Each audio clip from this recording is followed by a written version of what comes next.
Hello students, welcome to ज्ञान तृप्ति college YouTube channel. हम BSc final year electronics paper 3 को शुरू कर रहे हैं। तो न्यूक्लियर फिजिक्स की 3 यूनिट्स हम कंप्लीट कर चुके हैं और अगर कोई टॉपिक रहता है तो अपने कर लेंगे आने वाले टाइम में। और अभी अपने न्यूक्लियर इलेक्ट्रॉनिक्स को शुरू करते हैं। पेपर 3 है ये, ठीक है, और उसकी यूनिट फर्स्ट कर रहे हैं इलेक्ट्रॉनिक्स की। तो इलेक्ट्रॉनिक्स को शुरू करने से पहले ना कुछ बेसिक चीजें पता होनी चाहिए।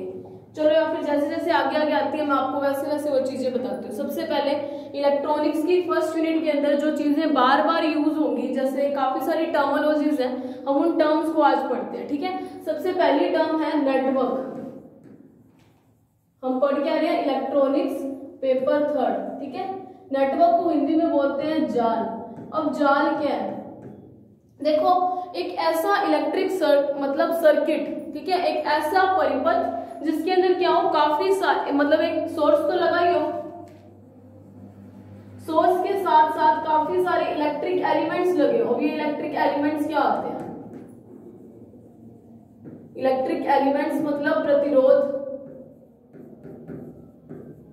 यानी कि रेजिस्टर, कॉइल, या फिर आप बोल लो इंडक्टर, प्रेरकत्व, ठीक है, कुंडली, या फिर कैपेसिटर, या फिर डायोड, या ट्रांजिस्टर, या फिर ओप एम्प। मतलब क्या हुआ? एक ऐसा परिपथ, एक ऐसा सर्किट जिसके अंदर क्या हो,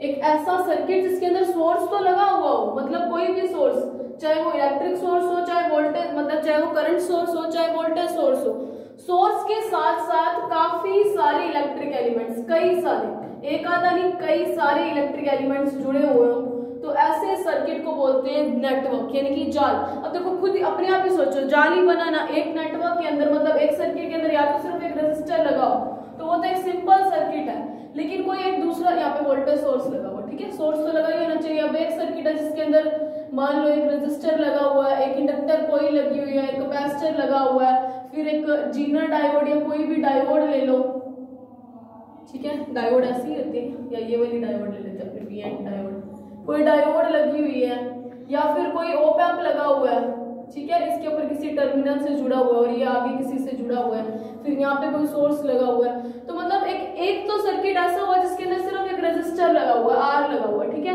कोई एक सर्किट जिसके अंदर रेजिस्टर लगा हुआ, इंडक्टर लगा हुआ, कैपेसिटर लगा हुआ, डायोड लगा हुआ, ओप एम्प लगा हुआ, मतलब काफी सारी चीज, यानी काफी सारे इलेक्ट्रिक एलिमेंट्स लगे हुए। इलेक्ट्रिक एलिमेंट्स क्यों? क्योंकि इन सब की, ये सब इलेक्ट्रिसिटी की तरफ कोई ना कोई बिहेवियर शो करते हैं। इलेक्ट्रिसिटी यानी करंट। तो ऐसा परिपथ जिसके अंदर स्रोत के साथ साथ कई सारे इलेक्ट्रिक एलिमेंट्स जुड़े हुए हो, उस परिपथ को क्या बोलेंगे? नेटवर्क बोलेंगे, जाल बोलेंगे। आप इस डायग्राम को, इस सर्किट डायग्राम को अपने दिमाग में रखना। मतलब ये तक सिंपल सर्किट हो गया, एक परिपथ हो गया, लेकिन एक ये परिपथ जिसके अंदर रेजिस्टर भी लगे हो, रेजिस्टर को जरूरी नहीं एक लगा हो, रेजिस्टर हो सकता है एक और भी लगा हुआ हो, इंडक्टर को जरूरी नहीं एक लगा हो सकता है 2 लगे हो, 3 लगे हो, 4 लगे हो, कितने भी लगे हो, कैपेसिटर एक लगा हो सकता है, डायोड भी 2 लगी हुई हो, या काफी सारे मतलब इलेक्ट्रिक एलिमेंट्स लगे हुए हैं। ऐसे सर्किट को क्या बोलेंगे? जाल। अब जाल जो होते हैं वो 2 टाइप के होते हैं। डेफिनेशंस को ऐसे मत समझना कि किसी काम के लिए, अगर ये बेस आपको आज समझ आता है तब आप जब भी इलेक्ट्रॉनिक्स की इस बुक को पढ़ोगे तब आपके लिए कुछ टर्म्स यूज होंगी, उस टर्म्स को आप समझ सकोगे। और अगर वो टर्म ही नहीं समझ आते तो फिर इलेक्ट्रॉनिक्स कैसे समझेंगे ना। और मेरे हिसाब से ये चीजें आपको पता भी होगी, बिल्कुल बेसिक चीज है। अभी तक मैंने सिर्फ नेटवर्क या जाल बताया, हिंदी में जाल से आप समझ सकते हो कि मतलब एक छोटी सी चीज उसके अंदर ना होके मल्टीपल ऑफ एलिमेंट्स पड़े हैं, मल्टीपल ऑफ इलेक्ट्रिक एलिमेंट्स पड़े हैं विद अ सोर्स, सोर्स के साथ। सोर्स ऑन है या ऑफ है बात की बात है, लेकिन सोर्स भी है, ठीक है। अब बात करते हैं पैसिव सोर्स, सॉरी नेटवर्क। अब आगे 2 टाइप के होते हैं, यानी कि जाल अब आगे 2 प्रकार के होते हैं। एक होता है पैसिव नेटवर्क, और एक होता है एक्टिव नेटवर्क। अब पैसिव और एक्टिव नेटवर्क क्या? सबसे पहले तो इनको हिंदी में क्या बोलते हैं? एक्टिव को हिंदी में क्या बोला जाता है? सक्रिय, तो इसका नाम है सक्रिय जाल। और पैसिव को हिंदी में बोला जाता है निष्क्रिय, तो मतलब निष्क्रिय जाल।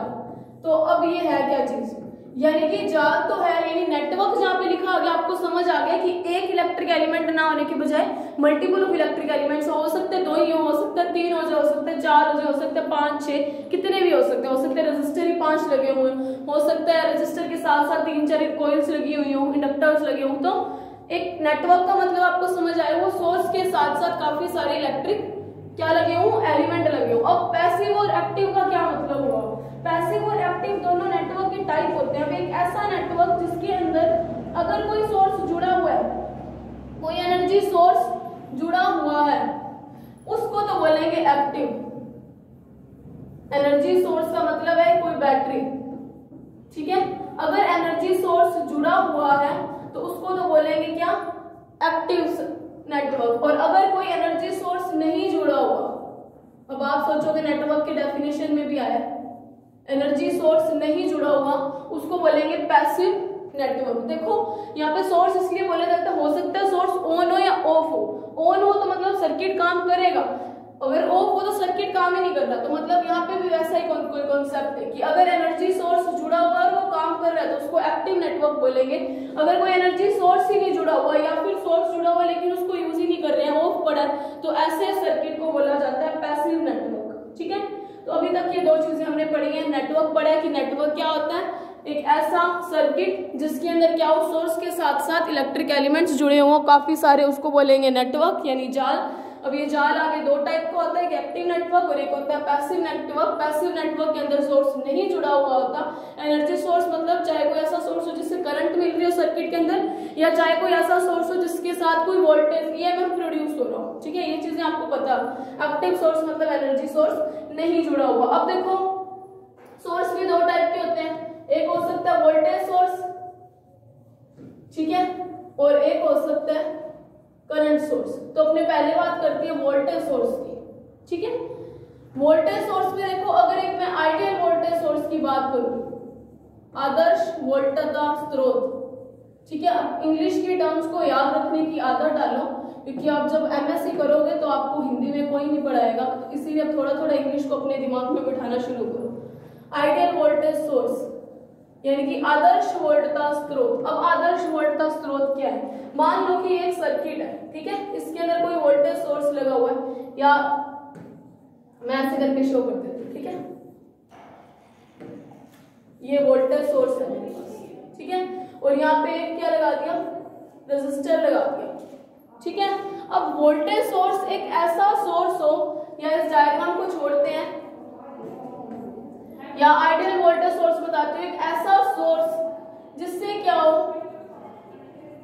आउटपुट में जो भी अपने को मिले, आउटपुट में अगर अपने वोल्टेज ले रहे हैं तो इनपुट और आउटपुट वोल्टेज दोनों क्या हो, सेम हो, input is equal to output voltage. तो ऐसे सोर्स को तो क्या बोलेंगे, अपने आदर्श वोल्टता स्रोत। यानी कि जितनी वोल्टेज, मान लो आपने इस सोर्स को लगाया, 5 वोल्ट दी, ठीक है, और 5 वोल्ट दी, उसके बाद आपने यहाँ पे एक बल्ब जगाया और बल्ब भी क्या हो, 5 वोल्ट पे ही जले, यानी कि जितनी वोल्टेज आपने दी थी उतनी ही वोल्टेज आपको आउटपुट में मिल गई, यानी कि वोल्टेज का कोई लॉस ना हुआ, एक तरीके से वो बात, ठीक है। तो ऐसे वोल्टेज स्रोत को बोलेंगे आइडियल वोल्टता स्रोत। यानी कि एक और चीज देखा जाए, आइडियल वोल्टेज सोर्स मतलब आर इन आपको पता है, इंटरनल रेजिस्टेंस या फिर आंतरिक प्रतिरोध, यानी आंतरिक प्रतिरोध कैसा हो, 0 हो जाए, 0 ओम। तो ऐसा पॉसिबल है क्या, कोई भी आज तक ऐसा सर्किट बन ही नहीं पाया जिसके लिए इंटरनल रेजिस्टेंस 0 हो, यानी कि सर्किट कुछ भी हो उसके अंदर कुछ ना कुछ रेजिस्टेंस जरूर होगा, ठीक है, चाहे उसके अंदर जुड़ी हुई वायर्स के कारण हो, चाहे उसके अंदर जुड़े हुए इलेक्ट्रिक एलिमेंट्स के कारण हो, इंटरनल रेजिस्टेंस जरूर होगा। बैटरी भी होती है, आप बैटरी पढ़ते हो 11th-12th क्लासेस में, आपने ये सब 12th में आपने ये सब चीजें पढ़ी हुई है, तो आपने वहां पे पढ़ा हुआ है कि एक सेल होता है, सेल का खुद का भी एक इंटरनल रेजिस्टेंस होता है, मतलब वायर्स के कारण जो रेजिस्टेंस मिले वो तो अलग बात है, लेकिन सेल का खुद का भी इंटरनल रेजिस्टेंस होता है। तो आइडियल वोल्टेज सोर्स कैसा, आइडियल वोल्टेज सोर्स क्या होगा, जब इनपुट और आउटपुट वोल्टेज सेम हो, मतलब इंटरनल रेजिस्टेंस 0 हो। लेकिन जनरली देखा जाए ऐसा सिनेरियो बन ही नहीं सकता, ऐसा सर्किट कोई आज तक इस यूनिवर्स में नहीं बना पाया जिसके लिए इंटरनल रेजिस्टेंस क्या हो, जीरो। तो इंटरनल रेजिस्टेंस कभी भी जीरो नहीं होता, कोई भी वोल्टेज सोर्स हो। आप बैटरी भी लगाते हो, सेल्स आपने पढ़े हुए थे, तो वहां पे भी सेल का आर इनपुट आप आर इंटरनल आप यूज करते थे, है ना। तो मतलब क्या है, ये जो अगर ये सोर्सेज है, ईएमएफ इससे वोल्टेज मिल रही है अपने को, तो उसका इंटरनल सोर्स उस वोल्टेज सोर्स के साथ सीरीज में हमेशा ही जुड़ा हुआ होगा। यानी कि टोटल जो इंटरनल रेजिस्टेंस की वैल्यू कभी जीरो नहीं हो सकती। मतलब क्या होगा, वोल्टेज का कोई ना कोई लॉस जरूर होगा, ठीक है। यानी इनपुट और आउटपुट वोल्टेज इक्वल नहीं होती। तो वोल्टेज सोर्स पता चला, मतलब एक ऐसा सोर्स जिससे अपने को वोल्टेज मिले। और वोल्टेज काम क्या करती है, वोल्टेज काम क्या करती है, आपके लिए क्वेश्चन है, चलो मैं इसका आंसर बता देती हूँ। वोल्टेज एक तरीके का पुश देती है, किनको, इलेक्ट्रॉन्स को, किसके लिए, कि सर्किट के अंदर करंट फ्लो करवा सके।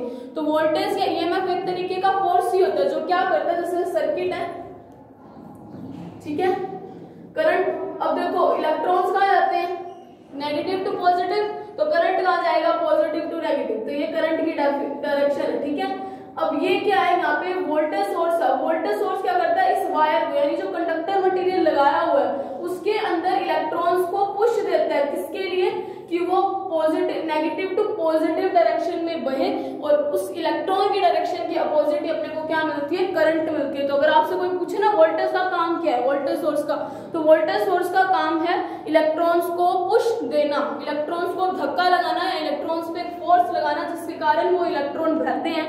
अब जैसे यहाँ पे देख लो, जैसे आप कोई भी फोटो इलेक्ट्रिक इफेक्ट पढ़ा था आपने, है ना। तो यहाँ पे हम एक वोल्टेज सोर्स लगा रहे थे, बाकी सब जो भी है उसका जो दिक् परिवर्तक लगा हुआ है, जो भी चीजें वो मैं यहाँ पे नहीं बना रही हूँ, ना गैल्वेनोमीटर लगाया। देखो यहाँ पे वोल्टेज सोर्स लगी, ई प्लस और माइनस, ठीक है। उल्टा करते हैं, ये माइनस और ये प्लस, क्योंकि जनरली मैं इसी को कैथोड ले लूँ, आप इसको भी ले सकते हो, कोई फर्क नहीं पड़ेगा। यहाँ पे जैसे ही रेज आती है तो यहाँ पे इलेक्ट्रॉन बनते हैं। अगर यहाँ पे कोई सोर्स ना लगा होता ना, तो यहाँ पे कोई पॉजिटिव पोलैरिटी ना इकट्ठी हुई होती। तो यहाँ पे वोल्टेज सोर्स का काम है कि इन इलेक्ट्रॉन को इधर की ओर, एनोड की तरफ धक्का देना, ठीक है। तो वोल्टेज सोर्स दो टाइप के हुए, एक हुआ आपके पास आइडियल वोल्टेज सोर्स, मतलब सर्किट का इंटरनल रेजिस्टेंस कैसा हो, जीरो, साथ में इनपुट और आउटपुट वोल्टेज में कोई फर्क ना हो, मतलब जितना इनपुट वोल्टेज की, जितनी इनपुट में बैटरी लगाई है उतनी ही आउटपुट में अपने को काम मिल जाए। लेकिन ऐसी आइडियल केसेस होती नहीं है, तो इसीलिए आइडियल वोल्टेज सोर्स पॉसिबल नहीं है। सर्किट के अंदर कोई ना कोई इंटरनल रेजिस्टेंस जरूर होता है जो वोल्टेज सोर्स के साथ सीरीज में जुड़ा हुआ है, ये चीजें आपको पता है। तो ऐसे सोर्स को वोल्ट का स्रोत बोलते हैं। अब आगे चलते हैं, करंट सोर्स करते हैं। सोर्स कितने टाइप के हैं, दो टाइप के, वोल्टेज सोर्स और एक करंट सोर्स। करंट सोर्स को हिंदी में बोलेंगे धारा स्रोत, ठीक है। तीन चीजें पढ़ी है, तीन चार चीजें। नेटवर्क क्या होते हैं समझ आ गई, पैसिव एक्टिव नेटवर्क क्या है समझ आ गया, करंट सोर्स और वोल्टेज सोर्स। तो आइडियल करंट सोर्स अगर देखें, इसका मतलब क्या हुआ,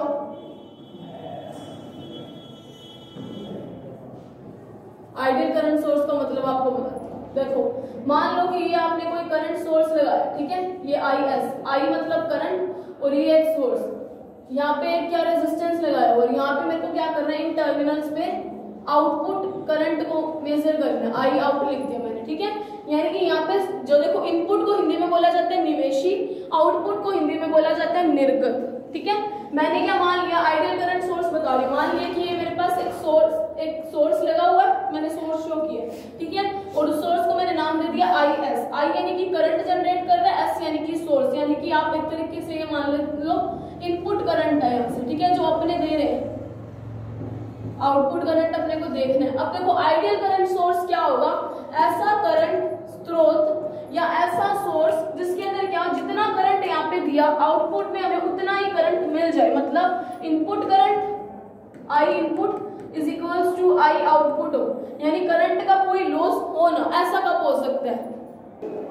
तो देखो इनपुट और आउटपुट करंट दोनों इक्वल एक ही कंडीशन में हो सकता है। वो कौन सी कंडीशन, जब यहाँ वाला जो रेजिस्टेंस लगा हुआ है, यानी कि सोर्स के जो पैरेलल में जो रेजिस्टेंस लगा हुआ है, सोर्स स्रोत के समांतर क्रम में जो प्रतिरोध लगा हुआ उसकी वैल्यू कैसे हो जाए, इन्फिनिटी ओम। अगर उसकी वैल्यू इन्फिनिटी ओम हुई तो कैसे करंट सोर्स जीरो होगा। मान लो इससे कोई करंट आया I1, ठीक है, सोर्स ने अपने को करंट दिया I1 दिया, अब ये करंट मूव करेगा, ऑब्वियस है। अब ये जा रहा है, यहाँ पे आएगा। अगर यहाँ पे रेजिस्टेंस अनंत है, रेजिस्टेंस होते क्या है, रेजिस्टर काम क्या करता है, प्रतिरोध, करंट को अपोज करता है, मतलब करंट के फ्लो को रोकता है, या जिसको आपने हिंदी में पर्टिकुलर लाइन पता नहीं कितनी बार पढ़ी होगी, धारा के प्रवाह में उत्पन्न बाधा। तो ये अगर एक बाधा है, एक तरीके की अपोजिशन का काम कर रहा है, करंट को अपोज कर रहा है, अगर ये रेजिस्टेंस, अगर R की वैल्यू इन्फिनिटी हो जाए, मतलब ये रेजिस्टेंस तो बहुत ज्यादा है, अनंत कितना ज्यादा है, अगर ये रेजिस्टेंस इतना ज्यादा है तो क्या इधर करंट को आने देगा। मान लो कि यहाँ पे करंट जो I1 था वो दो ब्रांचेस में बढ़ा, एक I2 और एक I3 में, ठीक है। तो I2 की तो वैल्यू 0 क्योंकि रेजिस्टेंस अनंत है, धारा के प्रवाह में तो बाधा ही अनंत है, मतलब इतनी ज्यादा है, तो क्या करंट के फ्लो को होने देगा, नहीं होने देगा। तो मतलब इस केस में क्या होगा, इनपुट जो अपने को करंट मिल रहा है वो I1 और आउटपुट में करंट क्या मेजर हो रहा है I3, I1 और I2 क्या हो, दोनों इक्वल हो जाए। तो ऐसे सोर्स को बोलते हैं आइडियल करंट सोर्स। लेकिन आइडियल करंट सोर्स होते नहीं है, रियलिटी में ऐसा कोई भी सोर्स नहीं है जो जितनी इसको एनर्जी दी जाए उतनी की उतनी हमें रिटर्न में वापस दे दे, ऐसा कोई सोर्स पॉसिबल ही नहीं है। इसका मतलब क्या हुआ, सोर्स के साथ, करंट सोर्स के साथ जो भी रेजिस्टेंस जुड़ा होगा उसकी कोई ना कोई निश्चित वैल्यू होगी, फिक्स निश्चित, मतलब कोई ना कोई मान होगा, अनंत की तरह नहीं होगा कि पता ही नहीं कितने, निश्चित मान जरूर होगा। और यहाँ से इसका मतलब क्या हुआ, अगर I1 करंट इससे इनपुट सोर्स से मिला तो यहाँ पे जो I2 करंट जाएगा और इधर I3 जाएगा। हाँ, ये हो सकता है कि रेजिस्टेंस की वैल्यू हाई तो I3 is greater than I1 हो जाए, सॉरी I2 हो जाए, लेकिन ऐसा नहीं है कि I2 ये रेजिस्टेंस इंफिनिटी हो जाए, इतना ज्यादा हो जाए कि सोर्स से टोटल करंट ही में इनपुट वाला आउटपुट में मिल जाए। तो मतलब कुछ ना कुछ लॉसेस जरूर होते हैं और ऐसे का इसी कारण आपको आइडियल सर्किट्स नहीं मिल पाते, ठीक है। तो आगे चलते हैं। अब देखो 3-4 चीजें बताती हूँ। एक होता प्रतिरोध, ठीक है, एक आता प्रतिघात, एक आता प्रतिबाधा। देखो प्रतिरोध यानी रेजिस्टेंस, प्रतिघात और एक आता प्रतिबाधा। अब देखते हैं ये चीजें। चलो इससे पहले ना एक दो चीजें और बताती हूँ, उसके बाद इन पॉइंट्स पे आएंगे। सर्किट के बारे में पहले पूरा पढ़ लेते हैं, फिर इनको करते हैं अपने डेफिनेशन बताऊंगी, मैं सोचना नहीं बता रही हूँ। तो देखो सबसे पहले आप अपने नेटवर्क के बारे में पढ़ते हैं, यानी कि सर्किट के बारे में पढ़ते हैं, नेटवर्क छोड़ते हैं, सर्किट टर्म्स करते हैं, ठीक है, या मैं सर्किट ही लिखता हूँ, छोड़ो, मैं सर्किट के बारे में अब आपको कुछ चीजें बता रही हूँ। मान लो कि ये आपके पास एक सर्किट है, ठीक है, सिंपल रेजिस्टेंस लगे हुए, ठीक है, कुछ डेफिनेशंस बता रही हूँ इसीलिए आपको ये चीज बताया। ये मान लो एक सर्किट है, ठीक है, सर्किट के साथ साथ कोई ना कोई सोर्स जरूर लगा हुआ है, तो मैंने यहाँ पे एक सोर्स लगा दिया, ठीक है, ये कोई बैटरी लगा दी, ये बैटरी का पॉजिटिव टर्मिनल, ये नेगेटिव टर्मिनल। मैंने मान लिया कि ये कोई प्रतिरोध R1 है, ये R2 है, ये R3 है, ये R4 है और ये R5 है। मैंने इस सर्किट को नाम दे देती हूँ, ये A पॉइंट, ये B, ये C, ये D, ये E, ये F, ये G और ये वाला पॉइंट है H। मैंने सर्किट को नाम दिया और मैंने मान लिया कि काफी सारे सोर्स लगे हुए हैं, ठीक है। अब मैं आपको कुछ चीजें बताती हूँ, डेफिनेशंस बताती हूँ। सबसे पहले तो एक डेफिनेशन आती है ब्रांच। ब्रांच को हिंदी में बोलते हैं शाखा। तो जिस भी नोड पे, जिस भी ब्रांच में करंट फ्लो हो रहा हो उसे बोला जाता है ब्रांच। अब ब्रांच में करंट फ्लो हो रहा है, ये क्या है आपको भी बताती हूँ। ब्रांच क्या चीज है, देखो मान लो कि ये सोर्स लगा हुआ है, ठीक है, बैटरी लगी हुई है, बैटरी से क्या जा रहा है, करंट जा रहा है, ठीक है, यहाँ से करंट मिल रहा है, ठीक है। अब ये करंट मान लो इस तरीके से जा रहा है सर्किट के अंदर। अब वो वाला पथ जो क्या करंट ट्रेवल कर रहा है, करंट परिपथ में धारा द्वारा तय किए गए पथ को क्या बोला जाता है, ब्रांच बोलते हैं। मतलब इतनी सी जिसके अंदर करंट जा रहा है इस एबी के अंदर, इसको मैं सर्किट में क्या बोलूंगी, ब्रांच। सिमिलरली जब करंट आगे जाएगा, इधर डिवाइड हो जाएगा, इसको मैं बोलूंगी बीसी को भी एक ब्रांच बोलूंगी, उसी तरीके को बीजी को भी एक ब्रांच बोलूंगी। मतलब वह पथ जिसके अंदर धारा बह रही है, ठीक है, एक पथ है, पाथ है, इधर से इधर आ रहा है, इस पाथ में करंट जा रही है, इस पाथ में करंट जा रही है, मतलब वह एक पथ जिसके अंदर धारा बह रही है उसको बोलते हैं ब्रांच। उसके बाद आता है नोड। नोड को हिंदी में क्या बोलते हैं अब मुझे ध्यान नहीं आ रहा, नोड बताती हूँ क्या चीज होती है, हिंदी में भी आपको मैं बता दूंगी। ब्रांच समझ आई कि मतलब वो लाइन जिसके अंदर करंट फ्लो हो रहा है, ठीक है। अब देखो वह पॉइंट, वो पॉइंट जहाँ पे दो ब्रांचेस आपस में मिल रही है उनको बोला जाता है नोड। दो ब्रांचेस कहाँ पे मिल रही है, एक तो ब्रांच ए बी होगी, एक बी सी होगी और एक बी जी होगी, यानी दो या दो से ज्यादा ब्रांचेस आपस में जुड़ती है, उस पॉइंट को बोला जाता है नोड। तो मतलब सर्किट में नोड पॉइंट कौन सा है, बी पॉइंट। सिमिलरली यहाँ पे देखो सी पे भी अपने पास एक ये ब्रांच आ रही है, एक ये आ रही है और एक ये आ रही है, मतलब तीन ब्रांचेस यहाँ पे मिल रही है, ये भी एक नोड, ठीक है। तो वो यहाँ पे बी और सी क्या हो गए, नोड पॉइंट्स हो गए। वह बिंदु जिस पर क्या है दो या दो से ज्यादा ब्रांचेस आके मिलती है उसको क्या बोला जाता है, नोड। अब आता है लूप। लूप को हिंदी में बोला जाता है लूप। तो लूप क्या होता है, मतलब वो बंद आकृति जिसके अंदर धारा बह रही है। बंद कैसे, अब आपको बताती हूँ कि लूप हुआ क्या। ये लूप हुआ जैसे ए बी जी एच, ये एक लूप हो गया। B C F G, C D F E, यानी कि लूप कौन से है, C D F E, B G C F. तो इसी तरीके से ए बी जी एच, ये सारे क्या है, लूप है। ए जी बी एच ये लूप है। कैसे लूप है, देखो ए से शुरू किया, एक बंद आकृति बनानी है, ए से शुरू किया, बी पे गए, फिर जी पे आए, जी से एच, एच से वापस ए पे आ गए, मतलब A B ji H A एक लूप है, बी जी एफ बी एक लूप है और इधर क्या है, सी तक एक लूप है। कैसे, B C G F B C F G B, तो ये एक लूप बन गया। एक ये लूप बना, एक ये लूप बना और एक ये लूप बना, तो ये हुए लूप, ठीक है। ब्रांचेस वो पथ जिसमें धारा बह रही है। फिर आते हैं नोड्स, वो बिंदु जहाँ पे दो या दो से ज्यादा शाखाएं मिलती हैं। फिर आता है लूप, यानी कि एक बंद आकृति को क्या बोला जाता है, लूप, जिसके अंदर क्या हो, करंट फ्लो हो रहा हो। तो देखो अब ब्रांचेस, लूप और ये सब चीज हुए। अपने नई चीज करते हैं किरचॉफ्स लॉ, ये भी आप कर चुके हो,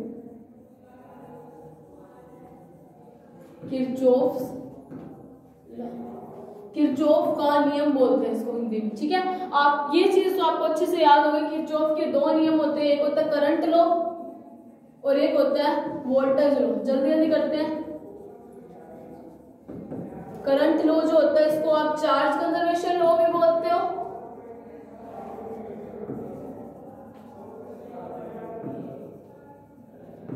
सिमिलरली जो वोल्टेज लॉ होता है उसको आप एनर्जी कंजर्वेशन भी बोलते हो।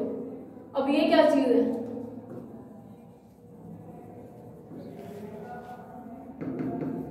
ये दोनों लॉ आपको अच्छे से आते होंगे। देखो अभी करते हैं। पहला, किरचॉफ ने दो नियम दिए थे, किसके लिए, सर्किट एनालिसिस के लिए, सर्किट को समझने के लिए उसने दो नियम दिए थे। पहला नियम voltage law, sorry current law, और दूसरा नियम वोल्टेज लॉ। देखो एक तो नोड को मुझे याद आ गया, नोड को हिंदी में बोला जाता है संधि, ठीक है, संधि बोला जाता है। तो नोड पॉइंट्स कौन से हैं, बी और सी, जहाँ पे दो या दो से ज्यादा ब्रांचेस मिलती है। ब्रांच क्या होता है, वो पथ जिसको क्या करंट चूज करता है ट्रेवल होने के लिए, ठीक है, उसको बोलते हैं ब्रांच। और वो बंद आकृति जिसके अंदर करंट फ्लो होता है उसको बोला जाता है लूप। और करंट हमेशा कैसे फ्लो होता है, क्लोज पाथ में या ओपन पाथ में, यानी कि क्लोज सर्किट या फिर ओपन सर्किट, ये आपके लिए क्वेश्चन है, ठीक है। या मैं ही बता देती हूँ, करंट हमेशा क्लोज पाथ ट्रेवल करता है, ओपन सर्किट के अंदर कभी भी करंट फ्लो नहीं होता। जो भी चीजें आपको आगे पता चलेंगी ये क्या होती है, ठीक है। तो अभी करते हैं किरचॉफ का पहला नियम, यानी कि करंट लॉ। करंट लॉ अपने को क्या बताता है, देखो जैसे मैं डायग्राम बना रही हूँ,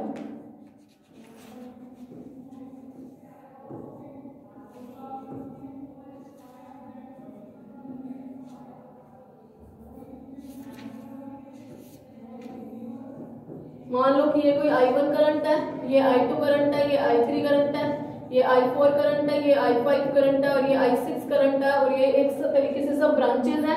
अगर ये ब्रांचेस है तो मतलब वो पॉइंट जहाँ पे सारी ब्रांचेस आके मिल रही है उसको क्या बोला जाएगा, नोड या फिर संधि। तो किरचॉफ का फर्स्ट लॉ क्या बताता है, नोड की तरफ आने वाले करंट और नोड से दूर जाने वाला टोटल करंट कितना होता है, 0 होता है। यही बताता है किरचॉफ का पहला नियम। संधि की ओर आने वाली धारा और संधि से दूर जाने वाली धाराओं का बीजीआई योग यानी अलजेब्रिक सम क्या होता है, 0 होता है। मींस नोड की ओर जितने भी करंट आ रहे हैं उनका सम प्लस नोड से जितने भी दूर जा रहे हैं उनका अलजेब्रिक सम क्या कहलाता है, अलजेब्रिक अलजेब्रिक सम हमेशा 0 आता है। इसी को किरचॉफ ने अपना पहला नियम बताया था। जैसे इस डायग्राम से देखो तो करंट I1 जो है उसकी डायरेक्शन क्या है, टुवर्ड्स द नोड है। तो मतलब जहां पे टुवर्ड द नोड है, संधि की ओर है, उस करंट को तो हम लेंगे पॉजिटिव, और जो अवे द नोड है यानी कि नोड से दूर, उसको मैं लूंगी नेगेटिव। यानी कि संधि की ओर आने वाली धारा टुवर्ड द नोड एंड संधि से दूर जाने वाली धारा अवे द नोड, इन दोनों का अलजेब्रिक सम क्या होगा, हमेशा 0 होगा। जैसे कि ये I1 करंट है, ये नोड की ओर आ रही है या दूर जा रही है, नोड की ओर जा रही है, मतलब ये पॉजिटिव रहेगी। आगे देखते हैं I2 क्या है, नोड से दूर जा रही है, इसीलिए क्या -I2 आएगा। जो दूर जाएगा उसके लिए मैं माइनस टर्म यूज करूंगी, ठीक है। I3 फिर से क्या आ रही है, नोड के पास आ रही है, यानी I3 कैसी होगी, प्लस में। I4 भी क्या आ रही है, नोड के साथ आ रही है, मतलब I4 प्लस में।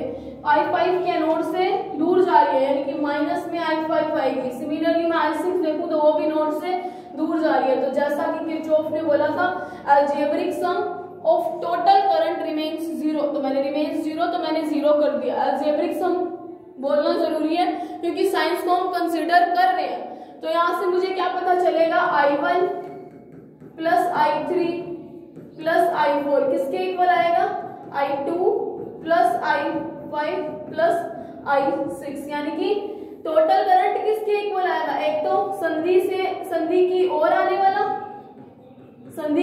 आने वाली धारा इज इक्वल्स टू संधि से दूर जाने वाली धारा के बराबर आता है। क्योंकि यहाँ पे दोनों केस में, चाहे नोड की ओर आए चाहे नोड से दूर जाए, दोनों केसेस में करंट इक्वल आता है। इसीलिए इसको चार्ज कंजर्वेशन लॉ या करंट कंजर्वेशन लॉ बोलते हैं। करंट जो होता है वो चार्ज के फ्लो से ही बनता है। तो अगर टोटल करंट कंजर्व रहे, यानी कि यहाँ पे आने वाला करंट और यहाँ से दूर जाने वाला टोटल करंट कंजर्व है, करंट कंजर्व मतलब चार्ज कंजर्व होना, इसीलिए इस लॉ को चार्ज कंजर्वेशन लॉ बोलते हैं, ठीक है। दूसरा लॉ करते हैं जो क्या है, वोल्टेज लॉ,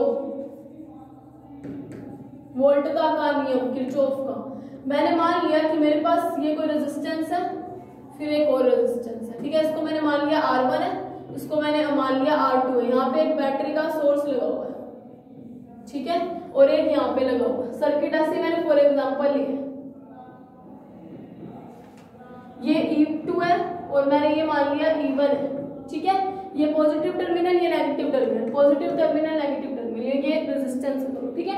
सर्किट के अंदर क्या आ रहा है, करंट फ्लो हो रहा है, एनर्जी दे रही है, ठीक है। ये जो सोर्सेज है इनसे चाहे वोल्टेज मिले चाहे करंट मिले, उसको हम एनर्जी सोर्स बोलते हैं। कि एक तरीके से सोर्स मतलब सर्किट के अंदर एनर्जी जा रही है, चाहे वो वोल्टेज की फॉर्म में हो चाहे वो करंट की फॉर्म में हो।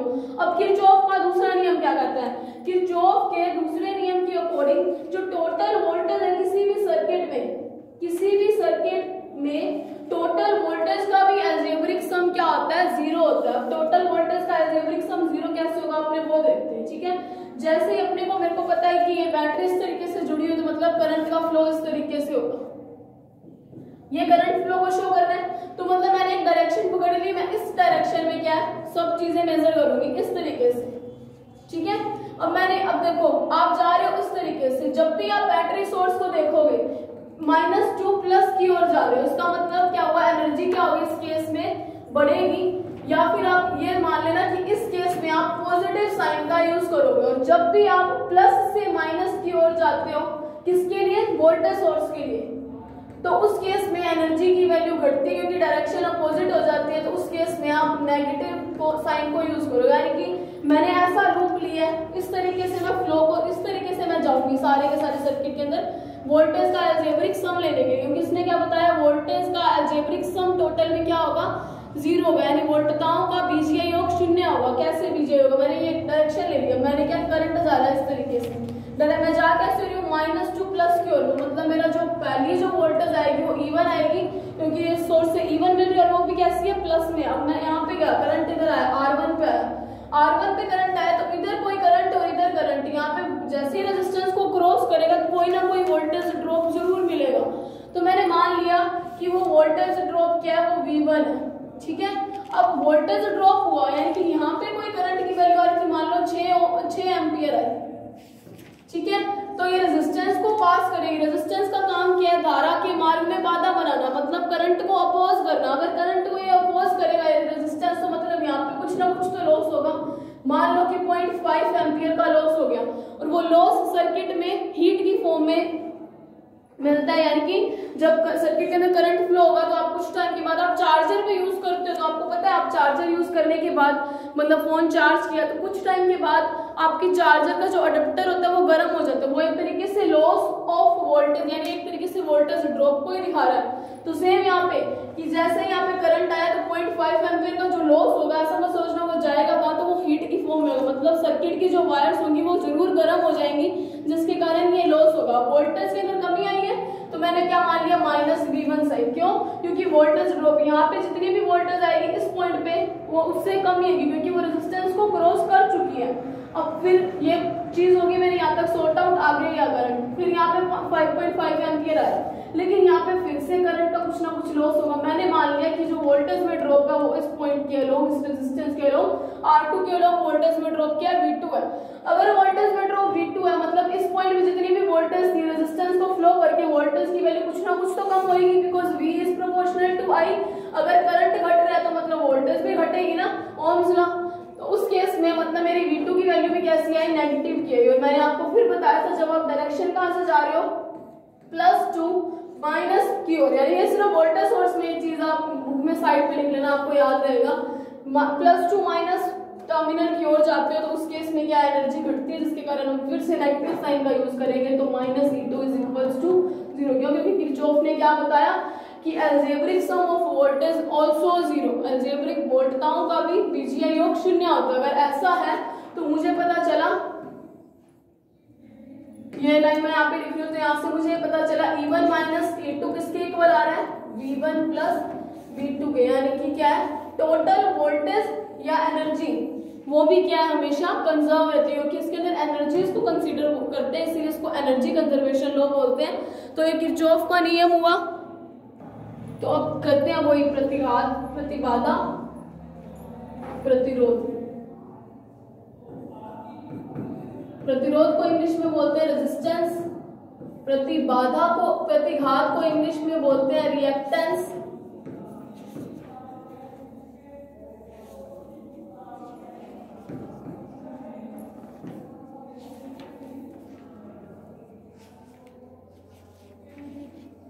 फिर आता है प्रतिबाधा जिसको बोला जाता है इम्पीडेंस।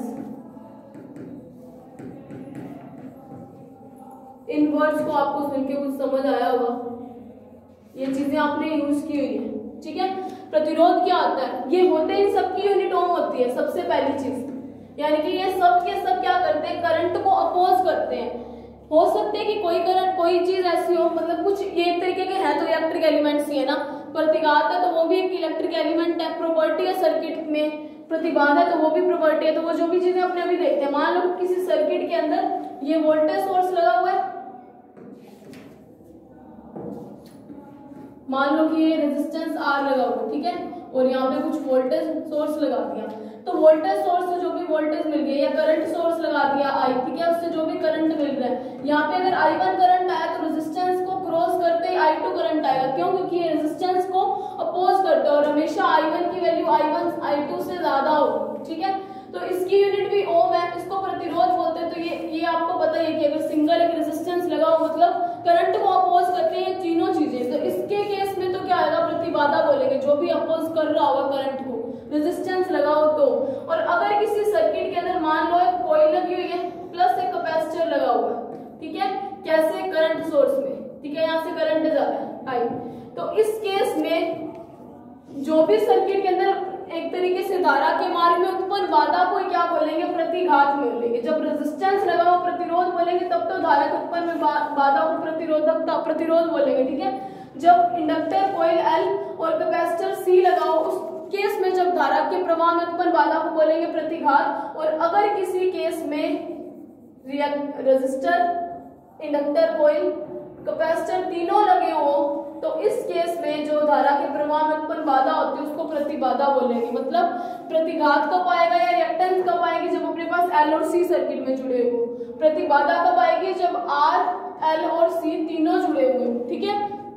इसमें आपको पता है कि जो XL होता है इसको XL से शो करते हैं, XL = ω L आता है और XC = 1/ωc आता है। आप पढ़ चुके हैं, ओमेगा क्या होता है, फ्रीक्वेंसी होती है। यहाँ पे ये वाली सबसे मेन बात होती चाहिए कि प्रतिरोध जो होता है ना धारा के प्रवाह में उत्पन्न बाधा, ये फ्रीक्वेंसी पे डिपेंड नहीं करता, चाहे एसी सोर्स की जुड़ा हुआ यहाँ पे चाहे डीसी सोर्स जुड़ा हुआ, अगर इसने बाधा उत्पन्न करनी है तो करेगा ही करेगा। लेकिन इन दोनों में फर्क पड़ता है, एक होता है एक्सएल, ये क्या ओमेगा एल के इक्वल है ना। अब देखो एक्सएल ओमेगा यानी कि फ्रीक्वेंसी, यानी कि एक्सएल जो है इस इंडक्टर के कारण जो भी प्रतिबाधा उत्पन्न हो रही है, मतलब जो भी करंट को अपोज कर रहा है वो किस पे डिपेंड कर रहा है, फ्रीक्वेंसी पे, यानी कि फ्रीक्वेंसी ज्यादा एक्सएल ज्यादा बाधा ज्यादा। यानी कि इस चीज से आप याद करना, जो इंडक्टर कॉइल होती है ये एसी को तो क्या करती है, ब्लॉक करती है, ठीक है, और डीसी को क्या करने देती है, फ्लो होने देती है। क्यों? क्योंकि डीसी इजीली फ्लो हो जाएगी, डीसी के अंदर ओमेगा की वैल्यू ही 0 है, अगर कोई ओमेगा ही नहीं है, मतलब जो वेरिएशन ये देखना चाहता था फ्रीक्वेंसी के कारण वैसा कुछ हो ही नहीं दे रहा, इसीलिए इंडक्टर क्या करता है, डीसी को फ्लो होने देता है और एसी को ब्लॉक करता है। और कैपेसिटर इसके जस्ट उल्टा होता है, आप इस तरीके से भी याद कर सकते हो। एक्स सी क्या होता है, 1 ओमेगा के इनवर्सली प्रोपोर्शनल होता है, मतलब ओमेगा की वैल्यू ज्यादा तो ये कम, मतलब एसी सोर्स में फ्रीक्वेंसी की वैल्यू बार बार चेंज होती है तो उसकी वैल्यू कम हो गई, तो जो कैपेसिटर होता है वो उल्टा करता है, एसी करंट को तो क्या करता है, अलाउ करता है, और डीसी को क्या करता है, ब्लॉक करता है। ये चीज आपसे बार बार पूछी जाती है, तो ये चीज भी ध्यान रखना। और ये जो चीज होती है प्रतिबाधा, इस केस में जो टोटल रेजिस्टेंस होता है यानी कि इम्पीडेंस, उसको Z से शो करते हैं, वो होता है R प्लस जे एक्स के इक्वल होता है। यहाँ पे आयोटा भी आ सकता है, यहाँ पे R तो रेजिस्टेंस को शो कर रहा है और ये जो X होता है ये इन दोनों के योग को शो कर रहा है, यानी कि प्रतिघात को या फिर रिएक्टेंस को शो कर रहा है। तो Z की वैल्यू होती है R प्लस Z की जो मेन मतलब मैग्नीट्यूड होता है वो XL माइनस XC का होल स्क्वायर होता है, ये याद रखना पड़ेगा। जहाँ पे इमेजिनरी पार्ट होता है L और C के कारण उत्पन्न अपोजिशन को शो करता है, और जो रियल पार्ट होता है वो रेजिस्टेंस के कारण धारा के प्रवाह में उत्पन्न बाधा को शो करता है। तो ये चीज अपने दिमाग में रखना, पेपर में मेरे हिसाब से आई नहीं हुई है, लेकिन आप फिर भी एक बार रिमाइंड अप करना। तो आज के लिए इतना ही, थैंक यू वेरी मच।